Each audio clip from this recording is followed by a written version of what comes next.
വാളയാർ കേസിൽ പെൺകുട്ടികളുടെ മാതാപിതാക്കൾ ഇനി ഇരകളല്ലെന്ന് CBI കുട്ടികളെ പീഡിപ്പിക്കാൻ പ്രേരണ നൽകിയതിന് ഇവർക്കെതിരെ ശക്തമായ തെളിവുണ്ട് എന്നതും CBI ചൂണ്ടിക്കാണിക്കുന്നു. കുട്ടികളുടെ അമ്മയെയും രണ്ടാനച്ഛനെയും 3 കേസുകളിൽ കൂടി CBI പ്രതി ചേർത്തു. വാളയാറിൽ പ്രതികൾ മരിച്ചതിനെ തുടർന്ന് നേരത്തെ അവസാനിപ്പിച്ച 2 കേസുകളടക്കമാണ് CBI വീണ്ടും തുറക്കുന്നത്. കുട്ടി മധു, പ്രദീപ് എന്നിവർ പെൺകുട്ടികളെ പീഡിപ്പിച്ചതിൽ അമ്മയെയും രണ്ടാനച്ഛനെയും പ്രതികളാക്കി. പ്രായപൂർത്തിയാകാത്ത പ്രതി പീഡിപ്പിച്ച കേസിലും ഇവർ പ്രതിയാണ്.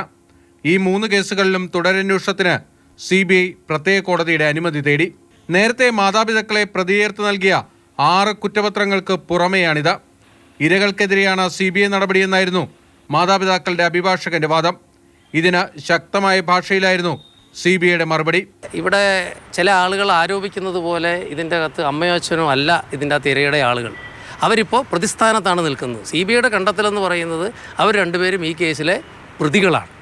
പ്രതികളല്ല വാദിയുടെ കേസ് എങ്ങനെ കൊണ്ടുപോകണമെന്ന് തീരുമാനിക്കുന്നത്. അവരെ സംബന്ധിച്ചിടത്തോളം അവർക്ക് പരാതി ഉണ്ടെങ്കിൽ അവർക്ക് കോടതിയിൽ ഹാജരാവാം, അവർക്ക് വേണമെങ്കിൽ അവർക്ക് ഡിസ്ചാർജ് പെറ്റീഷൻ ഫയൽ ചെയ്യാം. പെൺകുട്ടികളുടെ മാതാപിതാക്കൾക്കെതിരെ CBI നൽകിയ 6 കുറ്റപത്രങ്ങളും പ്രത്യേക കോടതി സ്വീകരിച്ചു. പ്രതികൾക്ക് സമൻസ് അയക്കുന്നതിൽ മാർച്ച് 25-ന് കോടതി തീരുമാനമെടുക്കും. പീഡനം മാതാപിതാക്കളുടെ അറിവോടെയാണെന്നതിന് വ്യക്തമായ തെളിവുണ്ടെന്ന് CBI വ്യക്തമാക്കി. ഇതിനുള്ള ശക്തമായ തെളിവുകൾ ഇതിൻ്റെ അകത്ത് ഉണ്ട്. സാക്ഷിമൊഴികളും ഉണ്ട്, രേഖകളും ഉണ്ട്, സയൻറ്റിഫിക് എവിഡൻസ് ഉണ്ട്, എല്ലാ തെളിവുകളും ഉണ്ട്. കുറ്റപത്രങ്ങൾ പ്രത്യേക കോടതി പരിഗണിച്ചപ്പോൾ മുഖ്യപ്രതി വലിയ മധുവും കേസിൽ പിന്നീട് പ്രതിയേർക്കപ്പെട്ട ഷിബുവും നേരിട്ട് ഹാജരായിരുന്നു. CBI കുറ്റപത്രങ്ങൾക്കെതിരെ വിടുതൽ ഹർജി നൽകാനാണ് പെൺകുട്ടികളുടെ മാതാപിതാക്കളുടെ നീക്കം. ബിനിൽ, മാതൃഭൂമി ന്യൂസ്, കൊച്ചി.